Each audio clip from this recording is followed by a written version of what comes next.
Here's a couple things that I got thinking about this morning. Told you just about my life history. I just thought I'd go into a little bit of detail here and there, you know. In '76, I was overseas, and like I said before, I got orders to DI school. Well, I started running. By the time I got ready to go to Parris Island, I've already known about the orders for a couple months. I started running. I got my time down to probably 20 minutes for the 3-mile run. Pull-ups were, 4. Sit-ups were in the 70s. I wasn't really as fit then as I was 5 years later. With that, everything takes practice. You can't make perfection by sporadic. You got to be constant.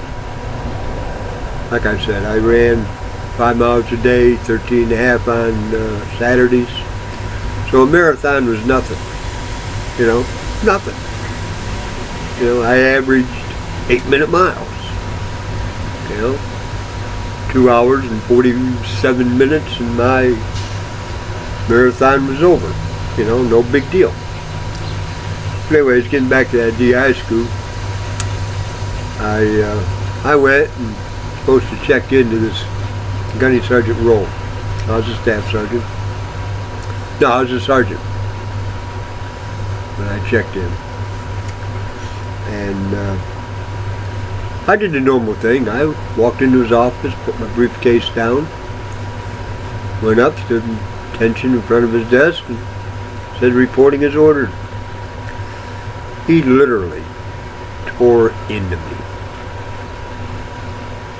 Well, I stood back, looked at him. He says, you look like you got something to say. Yeah, Gunny, I do. I took 2 steps to the right, bent over, looked at his chevrons, took 2 steps back to the left, and I said, with that shit on your sleeve, the way you just treated me, you lost my respect for your rank. And I turned around and walked out of his office. Oh, needless to say, he had a bone against me. We were on the obstacle course. Yeah, Matt knows about that. You got 8 or 9 different things in a circle. Rope climb that if you fall, you end up wet. And there's slide for life. That was the rope climb. You had dirty deeds, to where you had to jump on these logs at 3 intervals and go over, and you got a rope swing. Well, one day, I guess it's about halfway through, they went by the point system. If you got under 100 points, you were automatically thrown out. You could achieve points by inspections, the sporadic inspections that they had. If you got noteworthy, you got 5 points and this kind of crap. Well, Gunny Roll came up to me. I'm standing in line at the obstacle course. Gunny Roll came up and looked at me and goes, you're a wise ass. And I just looked at him and I says, you're nothing but an ass. He goes, how much you wager that I can beat you going through this obstacle course? Put your money where your mouth is, boy. Well, he got pissed. He told me that I would leave the school if I lost. that I'd quit the school. And if I beat him, I'd get 100 points. But if I lose, I have to quit the school. Now, I looked at him and I told him that wasn't fair. He looked at me and he goes, "Why isn't it fair?" That's just simple. You want me to quit? I'm not a quitter. Tell you what.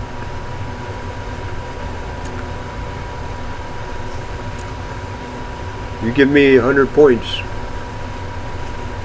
if I lose. If I win, get off my back. Well, Gunny Chandler, he was the DI in charge of another platoon. He overheard what I said. And he comes over and looks at me and he goes, "Sergeant Taylor, seems like that's a pretty good challenge. What do you say, Ro? I'll be the referee." Well, the whole school stopped. Because that thing between Gunny Rowe and I became school-wide. I was at an inspection one day, and I knew my uniform was perfect. You know, there was no question. You know, like we were taught. Pass, fail, no middle. I never flunked an inspection. I always got a noteworthy or an outstanding. So passing an inspection to me is like drinking a cup of coffee. It's just normal. Now, Gunny Rowe stood in front of me, looked at me and told me there was a speck of dirt on my national defense. I looked down. Boom. He popped up, broke position of attention. When he said that, I clenched my fist. Clenching a fist, attitude. You want to punch me, Sarge? I recomposed, relaxed my hands a little bit because you still got to have them in a cup. And I just stood there. Well, by the time he got done, I lost 150 points. That put me down to like 101. You know, like I said, if you get below 100, you're kicked out of the school. Well, I'm sitting with 101. Well, that afternoon was the challenge at obstacle course. And I'm sitting with 101 points.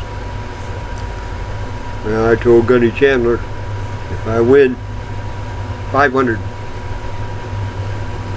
If he's going to take all those points for making up lies against me, I need the points in order to survive, because I'm not going to quit. And I'm not going to get below 100 points where you people can kick me out. So Gunny Chandler agreed to it. 500 points if I win. So, if I lose, Gunny Rowe has to get off my back.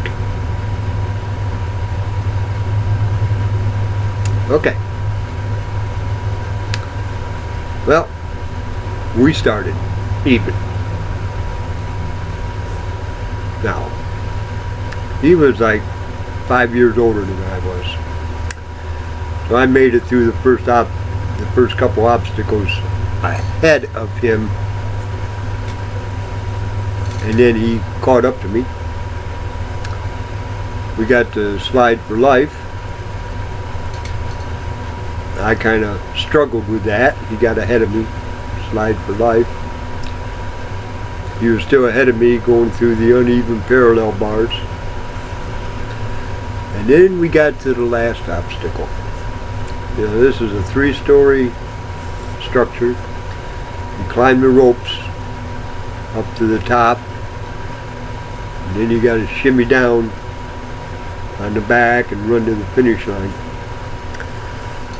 Well, he's about 3/4. He's between the 2nd and 3rd story when I got to the ropes.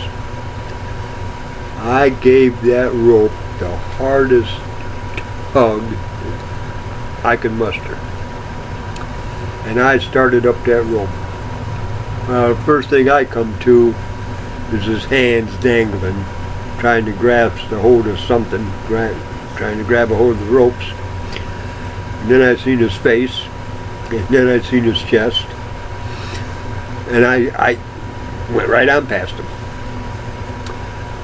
Well, I got down on the other side, and as I'm going down between the 2nd and the 1st and 2nd story, he's still upside down, tangled up in the ropes. I busted a gut laughing, and I just took my time going to the finish line. Gunny Chandler came up to me, shook my hand. He goes, "I loved it. I'm going to have to talk to the major about you, Sarge." I said, "Thank you." And I went back and rejoined the platoon. Gunny Rowe put in a protest. Said that I cheated. Gunny Chandler went to my behalf and said, "No, he did not cheat. You were stupid. Any fool knows that you don't do the ropes like you did the ropes. I was watching you, Rope. You did the ropes wrong. When you do the ropes, your hands go on the upward, not the cross section. Because when I jerked the ropes, if he was grabbing the hold of the, it would have went into his palm. He was like this. His hand went through the ropes, which caused him to trip, and his legs got tangled all the way up to the thighs into the ropes, which resulted in him falling backwards and losing his hand grips because the fool was on the and not on the bottom. Well, anyways, we get back to the school, and I got my 500 points. The day of so-called graduation, I still had like 420 points. So that day at the obstacle course, I made out. Now, what happened after I failed to graduate? Told you I had to sign over $150. I refused to. I went to graduation in PT gear and sat in the colonel's chair. Major came over, told me I'm going back to the fleet, but I had to leave the parade deck for the graduation of DIs. I went back to the barracks. I knew I wasn't going to stay there, so I packed all my stuff. I figured I'd be going to the transit barracks, which, sure enough, within the hour, I was being taken over to the transit barracks. Well, everybody gets leave upon graduation. You get a 10-day leave period, and that was Christmas of '76. Well, when I checked into the transient, I told Gunny that was in charge of S1, because I had to go through him to get into the transient. I said, looks like I'm not taking any leave because of the situation. You guys are denying me my leave. So, might as well give me duty on Christmas. Oh, sure enough they did. Out at the rifle range. On the staff duty, for the base out at the rifle range. The rifle range was there. They were 4 or 5 platoons going through the rifle range that week. And here it is, Christmas morning. Well, went out there at 7:30. I didn't start till 8 o'clock, but you always show up early for your duties. Well, I read the orders pertaining to that post. Okay. During that time, I was reading Louis L'Amour westerns. Had a whole collection of them, so I took a couple with me. And I figured I'd be reading all day. Well, I get out there, and they got a pay telephone right outside the duty hut. There's a pay telephone.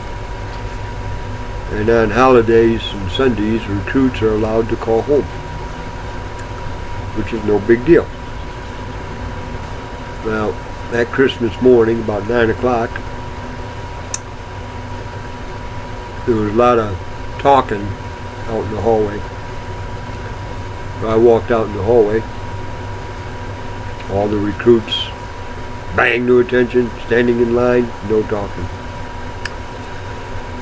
I popped up and I said, look,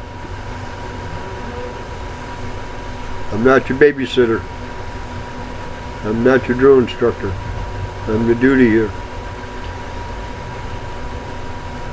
Look at it this way. Pretend I'm standing here and be exactly like you were when you first saw me. I'm going back into that room now. If I hear one more word, the phone, I'm going to put off limits and it's going to be broken. Clear? Naturally, everybody, sir, yes, sir. I went back into my office. Just as soon as I disappeared from their eyesight, I overheard one of them go, son of a bitchin' lifer. I turned around, walked outside. The man that just said those words, step out. Nobody stepped out. I reached up, hung up the phone on the recruit that was talking to his parents. I just hung it up. And I said, the phone's out of order. Go back to your platoons, and I will not sign no paperwork. Get out of my sight. Unless the man that said that steps out.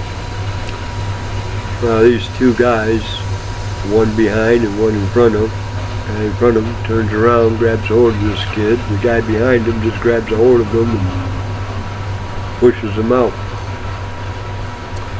And I looked at him in my office. So the kid went and stood at attention in front of the desk. I took my phone off the receiver and I looked at the recruit and I said, make another phone call. And if you talk to the person that you were talking to when I hung up, tell him that I will not apologize for what I did. Because I am not a son of a bitch. I'm a human being. And my name is Gene. I went in my office. I looked at the recruit. I said, give me your chit. He gave me his chit. And I wrote on it, phone denied. Now, after a recruit makes a phone call, we got a clock. I'm supposed to write down the time, point, seconds. they've got, depending on where the platoon is, minutes to get back to their platoon according to that clock. Well, I looked up at the clock and it was something like 8:17. And I looked at the recruit. I said, what time's that clock say, recruit? He turned, looked at it, came back, looked at me and said, 8:17.30, sir. Yep, you're right. 8:07 that 30. You're late, you son of a bitch. Now get out of my face. That recruit looked at me, stunned, turned and ran. Well, I got on the phone. I called the platoon, told the drill instructor that was working, had 10 minutes. It's really 8:17. I put down 8:07 because the man called me a son of a bitch. Son of a bitch and lifer when my back was turned. I told him what happened. He said he'd take care of it. Okay, no problem. About 11 o'clock that morning, this LT comes in, stands in front of the desk, and I looked at him. I'm reading Louis L'Amour, and I looked at him. What can I do for you, sir? He looked at me and he goes, don't you come to attention when an officer comes in here? No, sir, I don't. What can I do for you, sir? You denied one of my men making a phone call this morning. You will let him make that phone call. He'll be here in a half hour. Excuse me, sir. You want that man to make a phone call. You put him in your personal car and take him to Mainside. That man steps a foot in here while I'm here. I will call my ODO and tell him that I'm walking out and I'll see the general tomorrow morning.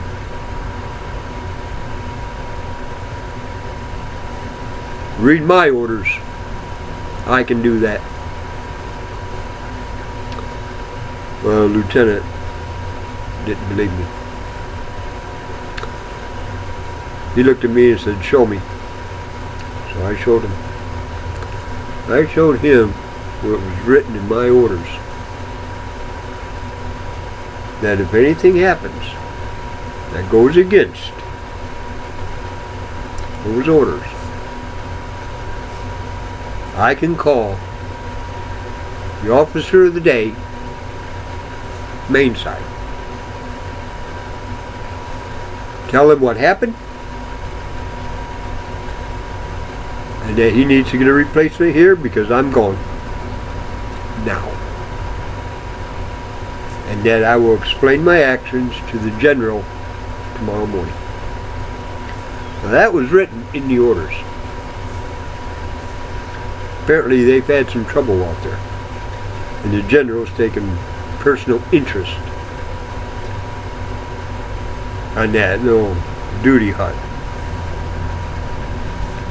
because the general is the one that signed the orders. Well, that didn't happen. I was there. The kid never showed up. Because the lieutenant left after he read the orders. I did not see nothing. Well, next morning I got relieved at 8 o'clock. And I always had to report to the gunny at S1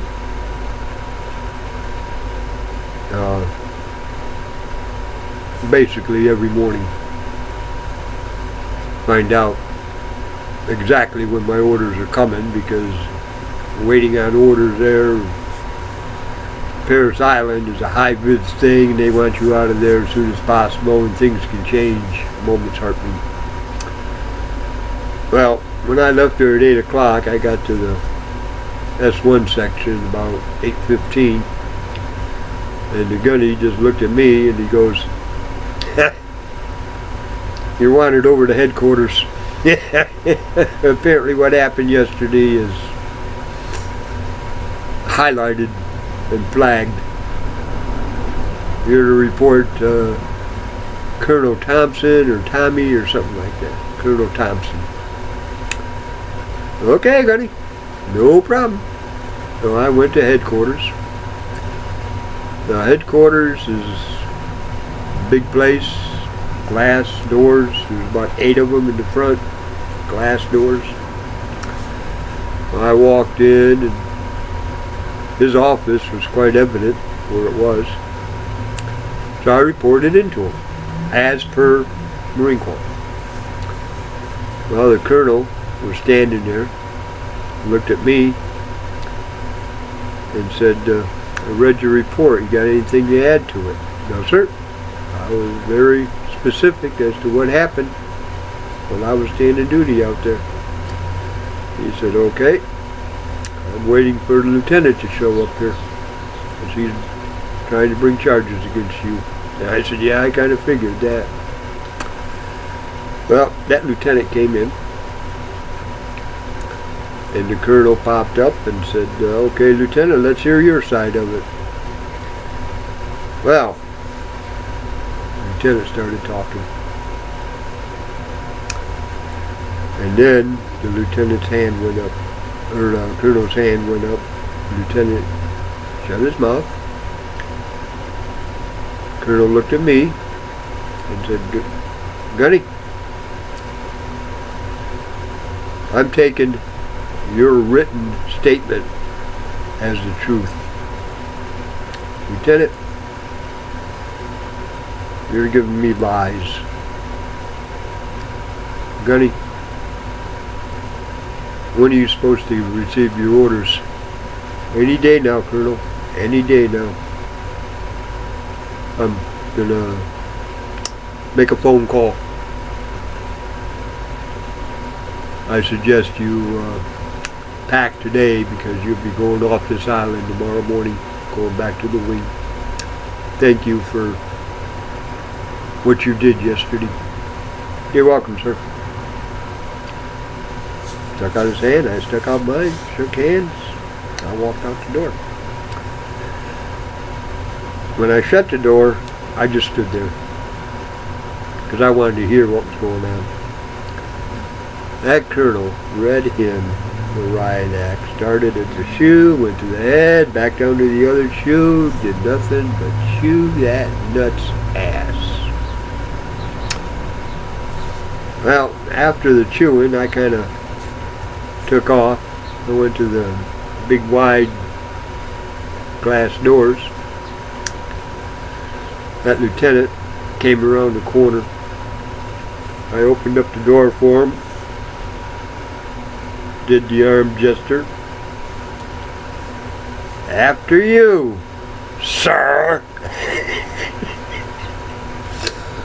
Look, I got the most hateful, resentful look. I hope somebody straightened out that lieutenant in the time that he had left concerning how you do things in the Marine Corps, because he was nuts, totally. Well, I took the colonel's advice, and when I went back to the barracks, I seen the gunny, and I just seen him for GP. You know, I did not plan to see him. I wasn't ordered to see him, but in order to get to the barracks, he had to go through where he worked at. Well, I just went in the door, and he looked up and He goes, Gunny, come here a minute.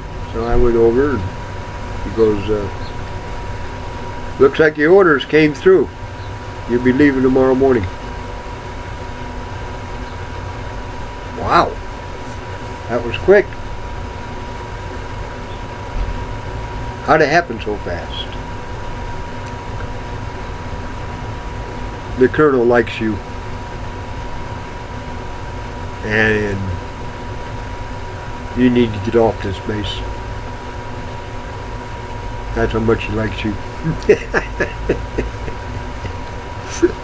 Well, I went and packed and got my orders and left the next morning to go to the air wing.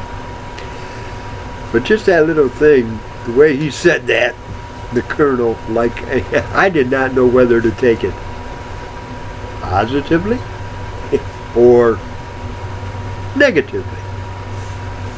I was glad it happened. When I got to the air station, I joined VMFA 251, and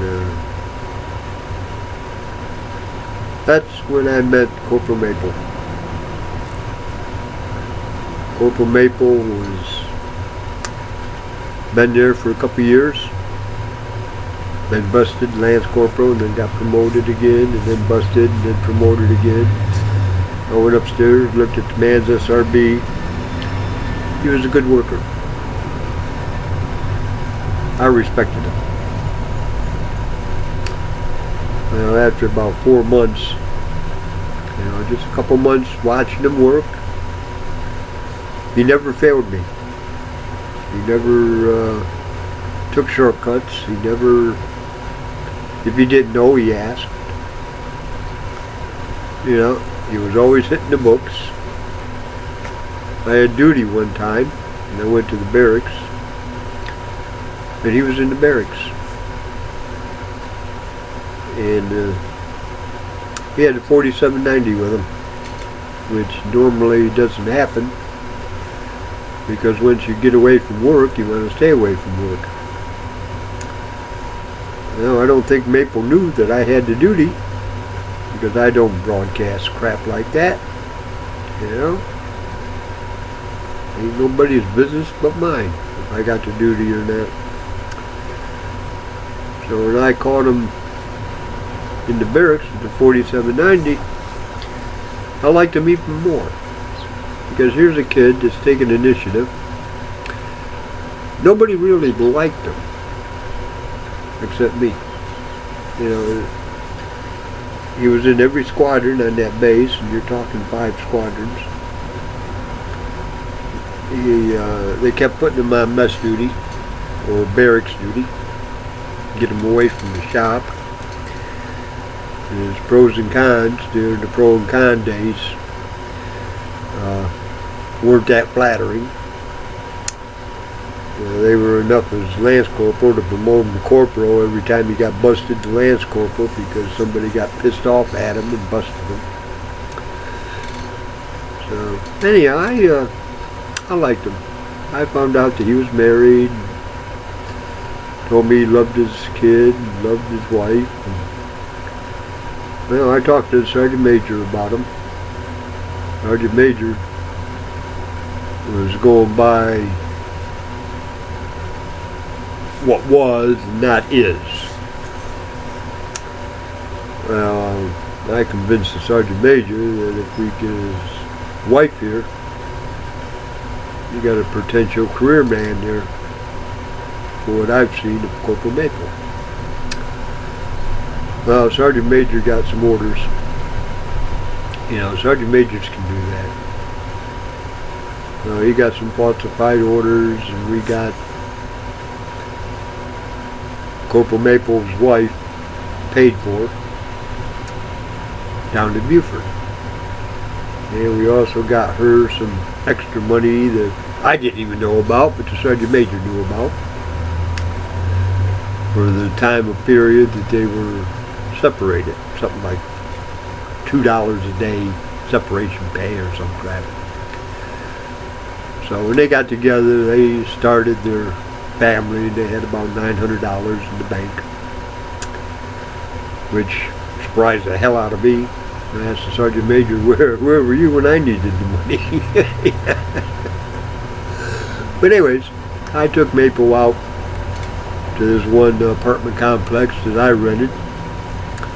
I rented it for $90 a month. It was a one-bedroom.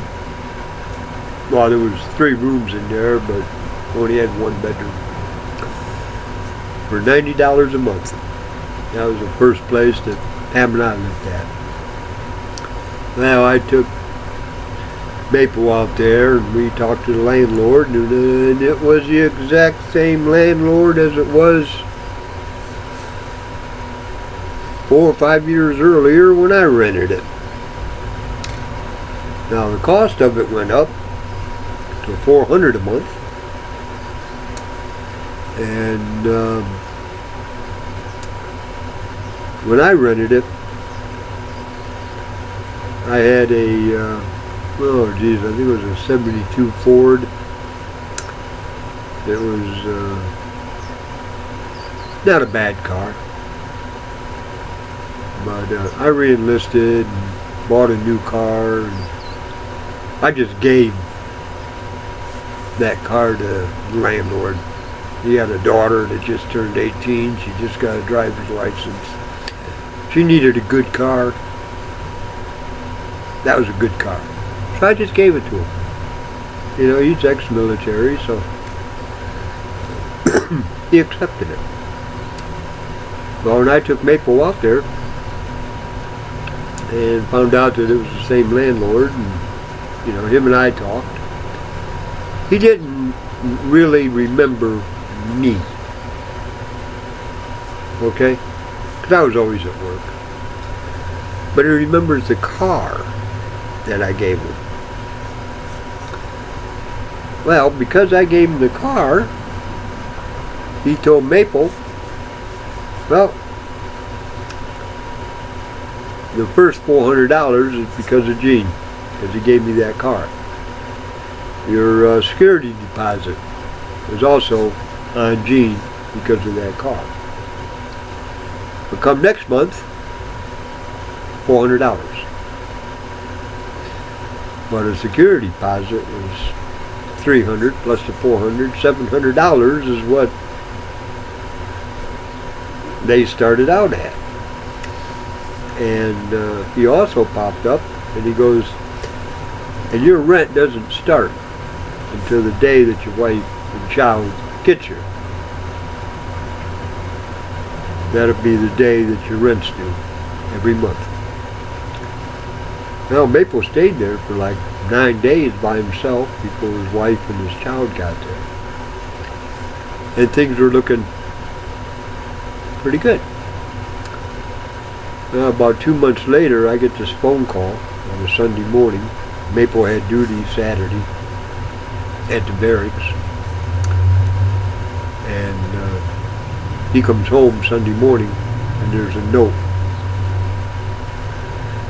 that she's out of here. Her and the child can't handle it, they're gone. Maple calls me up. I bring Maple out to the house, and him and I talked. And I told him don't turn against the Marine Corps because of this, because the same thing can happen in civilian life as in Marine Corps life. So don't. And your rent's paid. I'd stay there and then move back into the barracks. Give you plenty of time to get your act together. And when you take into the barracks what you need, instead of doing it while you're emotional. So just take, you got about 3 weeks of rent left, so just take your time with it. Well, that's what he did. I talked to the landlord.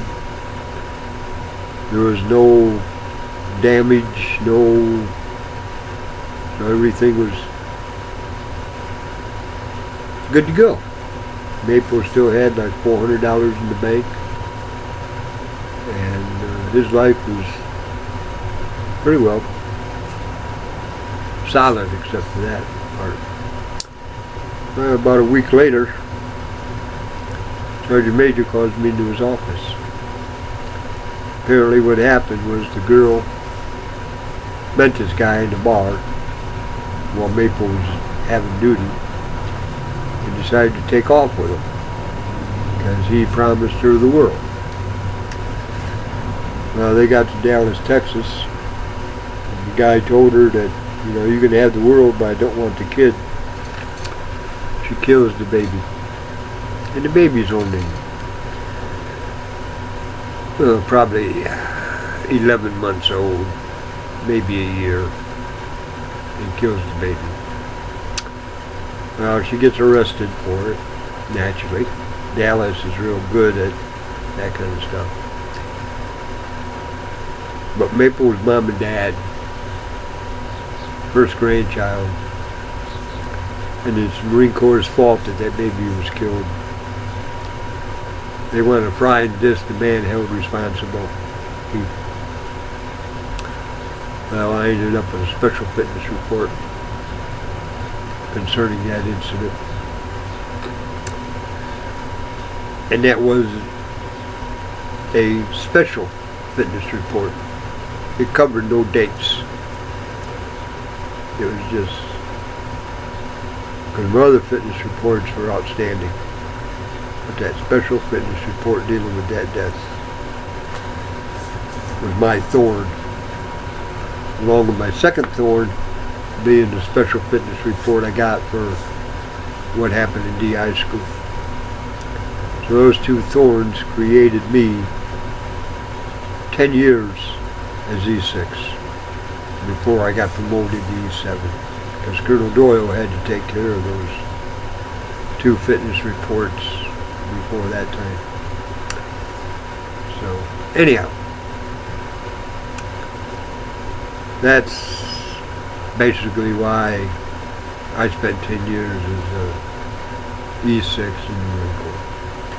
And with that, I'm going to close. Thanks for listening to me, and thanks for reminding me of all the fun I had. So, anyway, have a beautiful day, and may God bless.